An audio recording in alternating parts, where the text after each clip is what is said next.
That ain't no sailfish.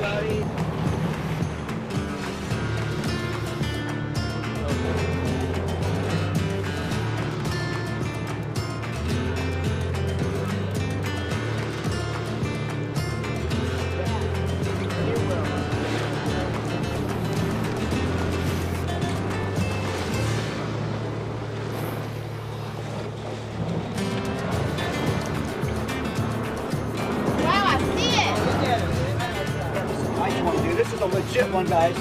Come on through. Oh my God, hit him! Hit him! Oh my God. Another, get two. Is there another gap? Oh my God, get this! Whoa!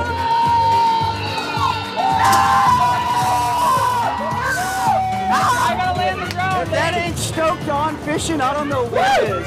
Bam! Woo! Yeah, Laura. When Laura started this charter business, she made it clear, if we're keeping a fish, we're doing it the right way. No waste, no shortcuts. And the whole crew was on board. Leo, the deckhand, explained that Costa Rica's different. The heat out here, it's no joke. And after a fight like that, the fish's muscles are already burning up. The best way is to fillet it on the spot. For most of human history, eating wasn't about convenience, it was about survival. If you wanted to eat, you had to work for it. There was no grocery store, no Uber Eats, just you, the elements, and whatever you could pull from the earth, the trees, or the sea. That's one thing I love about fishing. It's earned. You fight for it. And with Tamarindo Charter Company, that effort is rewarded the right way because they take your fish straight from the ocean to the kitchen. Tonight, that kitchen is Sofia Mediterranean. No middlemen, no mystery sourcing, just ocean to table in the purest way possible. Catching fish, that's just the first half of this story. Turning that fish into a mind-melting, life-changing meal. That's where the real magic happens. And yeah, they did their thing. Exhibit A, sashimi. Pure ocean flavor that dissolves the second it hits your tongue. Oh boy. Exhibit B, tuna tartare. Avocado, citrus, perfectly balanced, the kind of thing that makes you question why you even bother cooking at home. And then the main event, thick, juicy yellowfin steaks, seared just enough to give that golden crust while keeping the center buttery and rare. Absolute perfection. At this point, I had two thoughts. I need to eat here again. I need to learn how they do this. So I did what any reasonable human would do. I asked the owner if I could come back the next day when they weren't busy and see if the chef would teach me how to cook. And I got lucky. The restaurant last night was electric. Full tables, laughter, and the unmistakable energy of a kitchen in the full swing. This morning, the vibe was completely changed. The air is peaceful as the team prepares for another busy night ahead. Indiana, with years of culinary wisdom and a smile that tells you she loves what she does, has invited us back to teach us some of her secrets when it comes to cooking yellowfin tuna. Boom! Got it! I think I just heard that right. She said, we're going to have a pasta with tuna. That's a first. I have not heard that before. So for my first time, we're going to have pasta with a yellowfin tuna in a tomato sauce. The most important ingredient after the tuna. And what do we have here? Rucola. She's dropped in one big onion, garlic, and now she's throwing in some olive oil. It smelled already. All right, she just dropped the pepper in there. Here come the tomatoes. All right, she's dropping in some wine here. Now she's dropping in some olives. Capers? Yes. Oh, okay.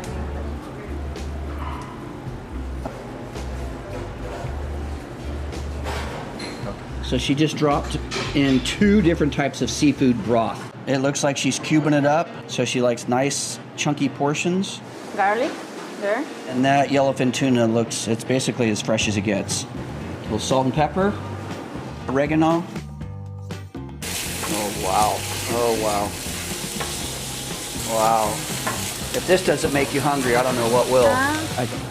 I am not a high-end cook here, and she is. And it looks like she rolls it up.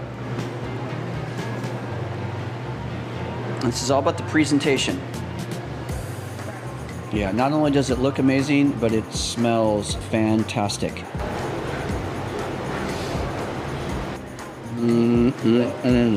That's what we call icing on the cake. The last piece of the puzzle. to a beautiful dish. If you're cooking seafood in a place like this, you don't just stop at one dish, you go all the way. So this is a dish that does not take long. If you are hungry and want your tuna cooked up fast, that tastes off the charts, this is it. Pan-seared tuna. She seared the tuna for less than a minute, brown on all corners, and now she's thrown it into a bed of sesame seeds. All right, so she just grabbed the knife, a sharp one at that, and she is cutting the tuna.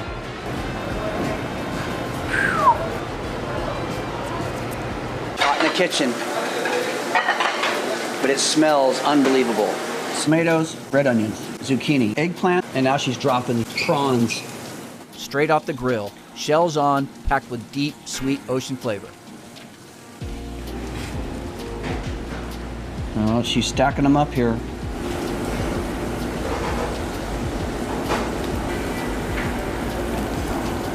Wow.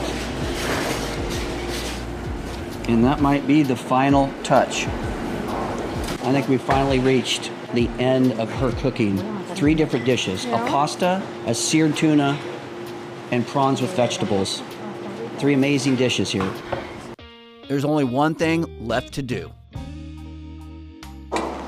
Oh, wow. Cheers. Thank you so much. Thank you, India. Thank you for coming here. The food we have to eat warm. Okay, when we sear the food, with some food, we have to eat. Right down in there. Yeah, and Yes. now enjoy your food. Wow.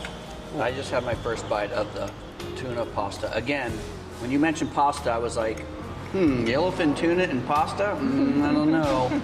Yeah. But Indiana sold me on the sauce. My taste buds are flying all over the charts. I'm tasting the pasta sauce. And it's absolutely wonderful.